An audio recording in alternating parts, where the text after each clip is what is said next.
Welcome to Josh's House of Nerd podcast.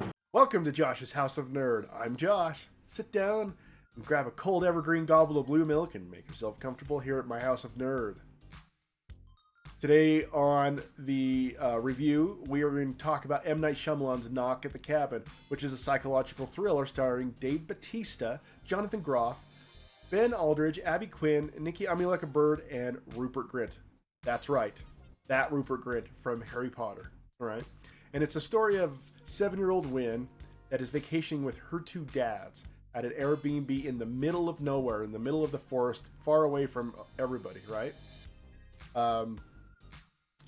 With her two fathers.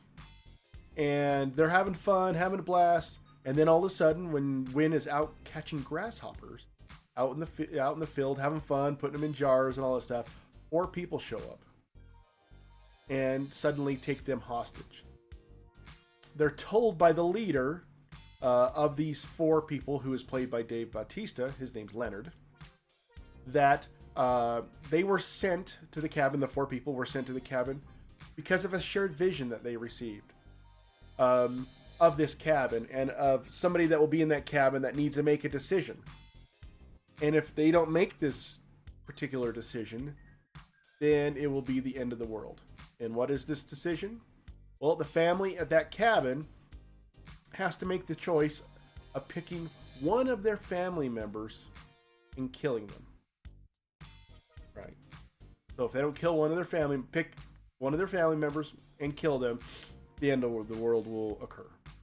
Okay. Now, the 4 people cannot choose who was killed in that family, nor can they kill anyone in the family themselves. All right. The choice must come from one of the all the family members making a decision, and ultimately making the sacrifice. All right. Now, if they don't make a decision, and it comes kind of in stages, every so often there's one person dies, and then it'll go a while, and then something else happens. All right. So if someone makes the choice first, right, or the first time of decision comes up, if they don't make a choice of what family member will be killed, then one of the 4 people are killed, and that person is killed as a placeholder for the judgment of humanity and its wrongs of the world. All right. So it's kind of a crazy scenario. Pick a family member or the end of the world's going to happen. But if you don't pick a family member, the end of the world, basically the 4 horsemen of the apocalypse, if you really want to get down to it, are there. And every time the family doesn't make a decision, one of the horsemen gets killed, and something horrible falls upon the earth as judgment to them upon the earth. So that's as far as I'm going to go so far for you people who don't have spoilers. You're going to find this kind of stuff in the reviews, or not reviews, but in the descriptions of the movies if you really want to look into it, right? So I'm not going to talk any spoilers beyond this until the end. And when I start talking spoilers, I'm going to let you know when to stop going, and then maybe to the end where my review is, all right? So, okay, with that said, let's talk about what this movie is. This is a movie that makes you think. And the things that makes you think is this really happening? Is this a dream? Is this movie fake? Is the world really going to end? Or are these people just psychos, right? But that's what makes this movie fun and interesting at its core, all right? The real tension of the story is if you would be able to choose someone in your family to die to save every person in the world. Could you do it? I don't know if I could do it. But could you do it for that reason? To save billions, to kill one, to save billions? Could you go through with that sacrifice? And to be honest with you, I like movies like this. I like movies that make you think. That make you think about what ifs scenarios. What could happen? About what you could do to save the world.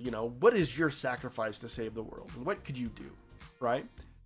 And I used to think a lot about this when I was thinking about this a little bit. Excuse me, I have a cold.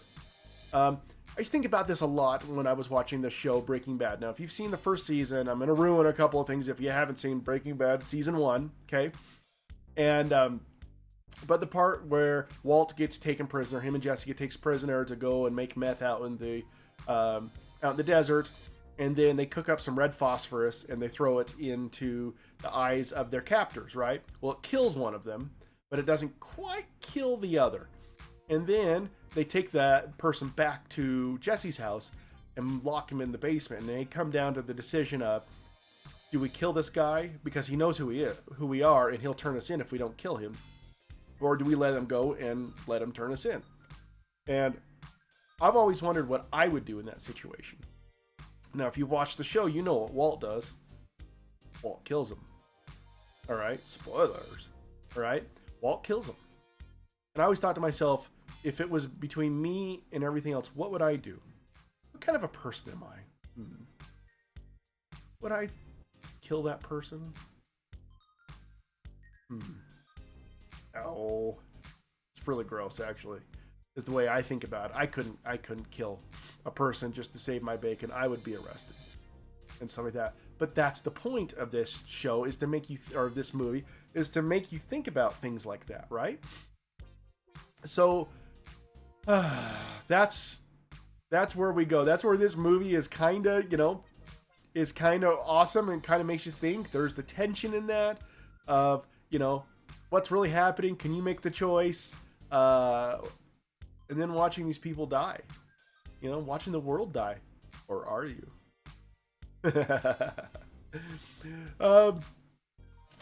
So let's get off the kind of the main core of the story. I want to talk about some things that really made me happy about this movie. All right. One of the things that really made me happy was Dave Bautista. All right. He's become quite the actor, or he already was quite the actor. He's just now showing us. I mean, I loved him in Guardians of the Galaxy. That didn't show as much as much range, but I did like him a lot in Guardians of the Galaxy. What I really liked him also that kind of showed more of him is Glass Onion, Knives Out. I really liked him in Blade Runner 2049. Oh, such a good movie anyway. If you haven't seen Blade Runner 2049 or Glass Onion, guys, you guys got to take a look at it. They're awesome movies. But anyways, he can act. In this movie, he is calm, he is cool, and he is collected. And he is very, very convincing of who he is. And, or at least who you think he might be. All right? Is he a good guy? Is he a bad guy? Who knows? Right? But that's the choice. And he's very convincing at the person he's trying to be. Or trying to convince you that he is anyway. So that's one thing I thought was it's a really huge win in this movie. Dave Bautista. Now, I don't want to take away from any of the rest of the cast because, they were awesome too. With David Bautista, though, you could see the torment in his eyes. You could see the hurt and the pain that he was going through. Supposedly. I don't know. The rest of the cast does a fantastic job as well.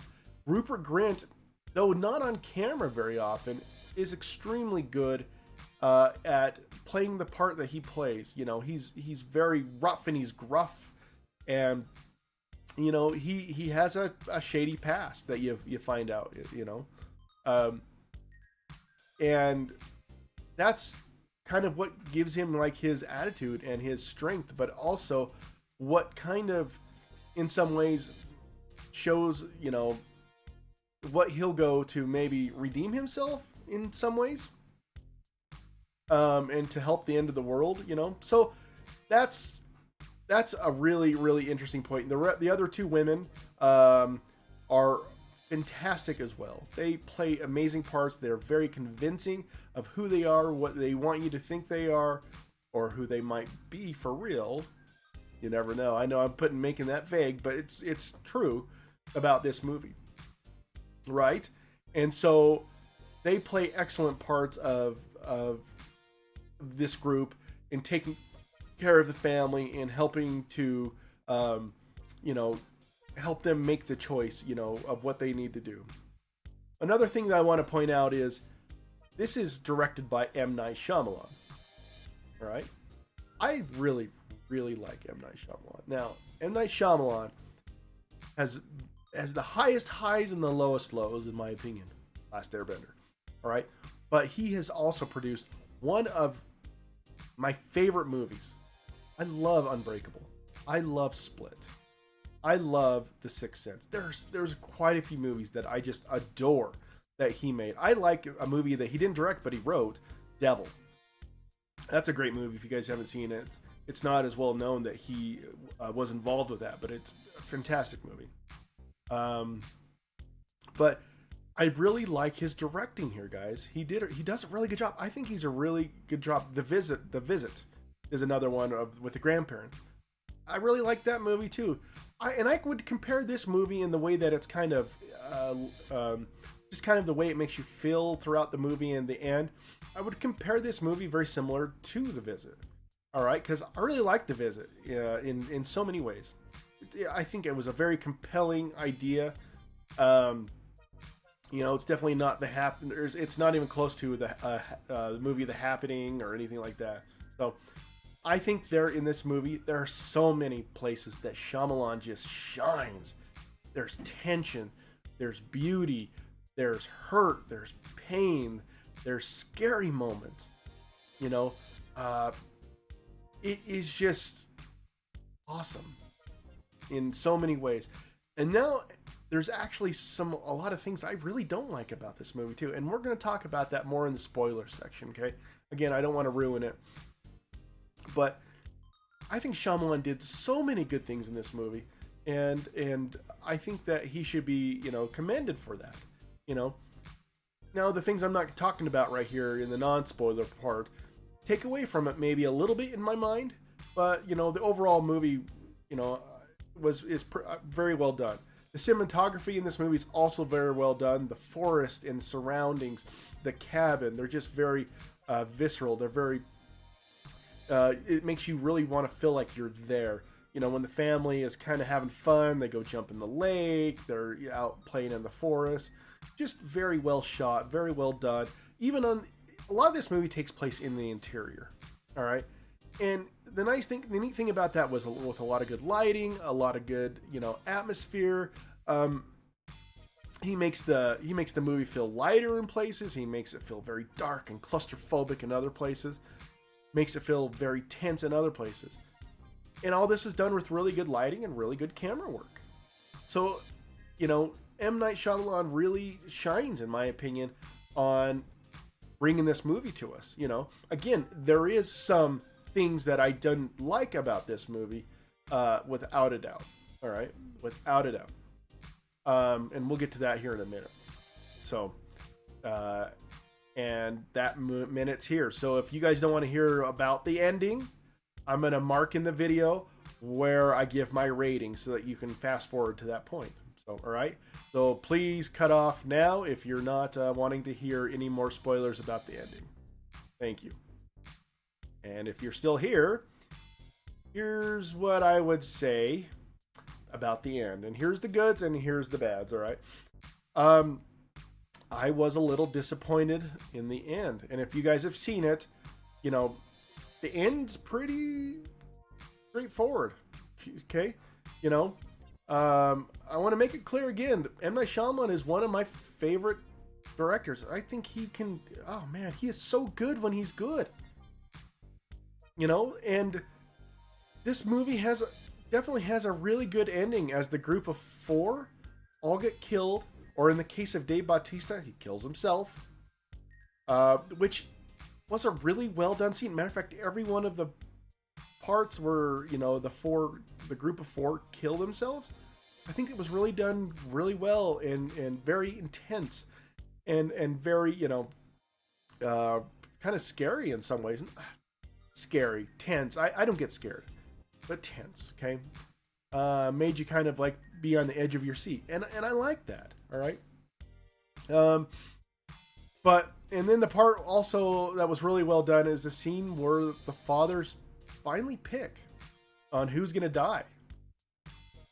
And the one father, I think it's Jonathan Groff, if I remember correctly. It's been a couple weeks since I saw this movie. I didn't get to make this review as soon as I wanted to, but he decides that he should be the one that is taken. And it's a really emotional moment because both of them, it shows in the movie that both of them went and adopted their daughter from, I can't remember if it's Vietnam or Korea. But they went and adopted her together, and they became a couple together, and formed a family with her. And they were both looking at it from the point of view of the other father is going to have to raise his daughter alone without his other, his beloved husband. And that's hard. I know that, it would be saving the world, but it about kills me that they had to make that choice. I mean, the idea of having to, the idea of picking your partner in life to die, what a horrible, horrible, horrible thing, and it's gut wrenching. In this movie, I just thought it was an absolute terrible moment. They showed visions of the daughter being raised by the other father alone. They were happy, but still just gut-wrenching that they had to do that alone. So painful. And I thought this part was done really well in the father choosing himself to die, showing what the potential in the future would happen without him.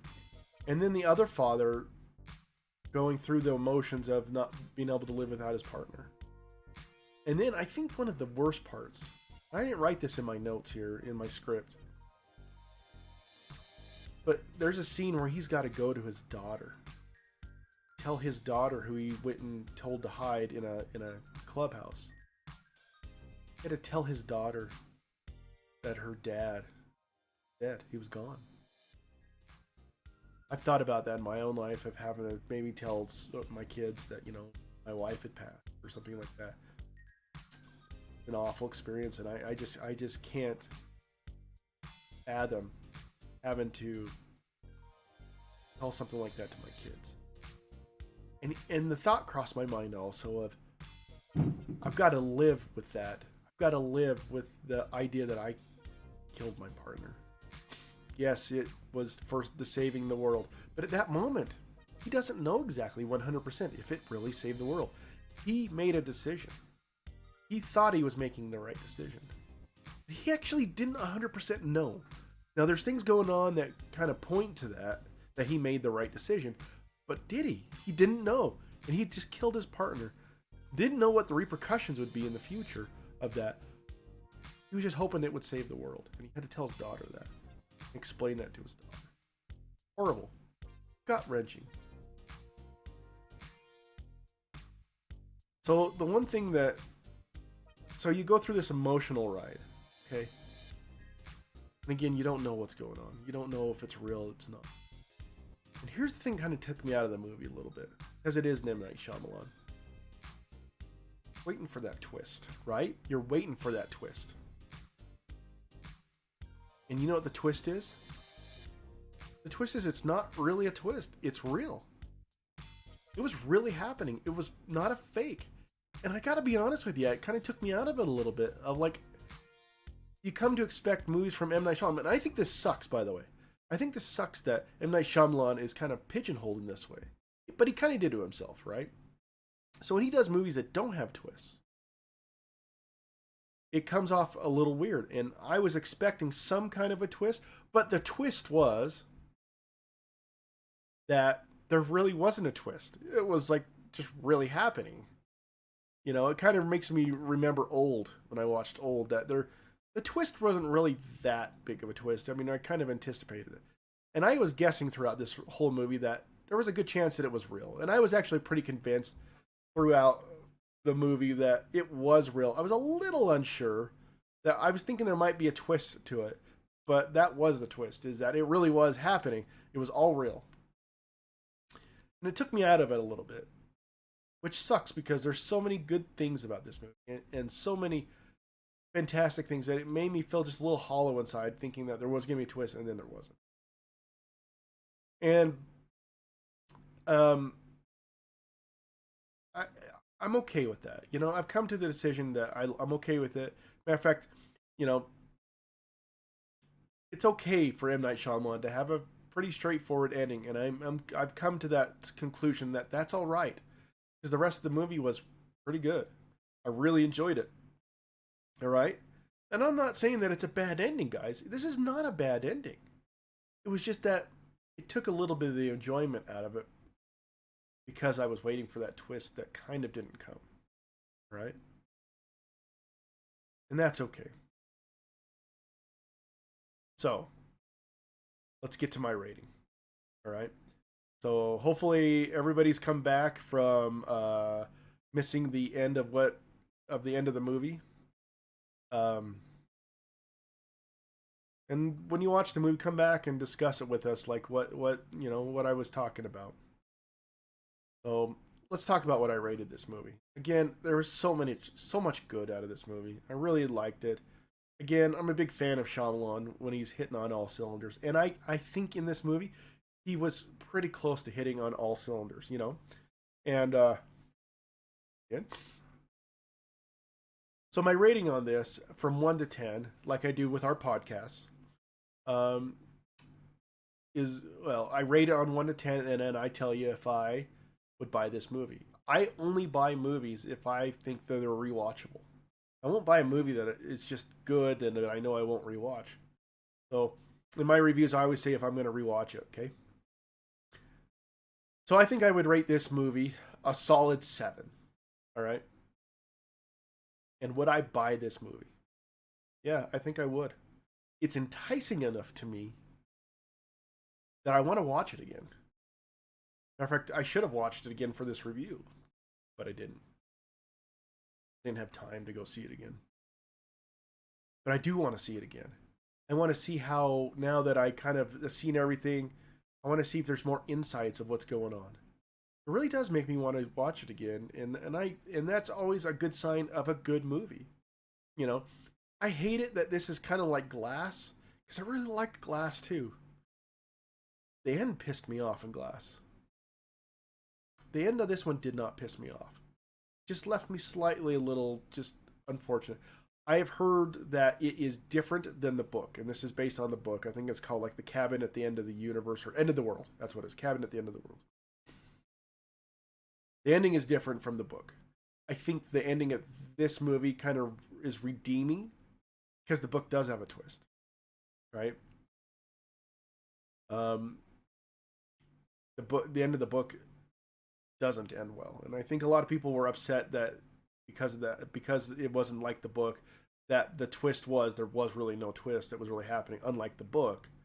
That took it away from a lot of people, but I think this movie is enough to give it a solid 7, and I most likely will buy this. So that's my rating. I hope that you enjoyed this review. I am trying to kind of get better and better at doing these movie reviews. I love movies, and you can see that from my channel, from all of our movie podcasts and stuff like that.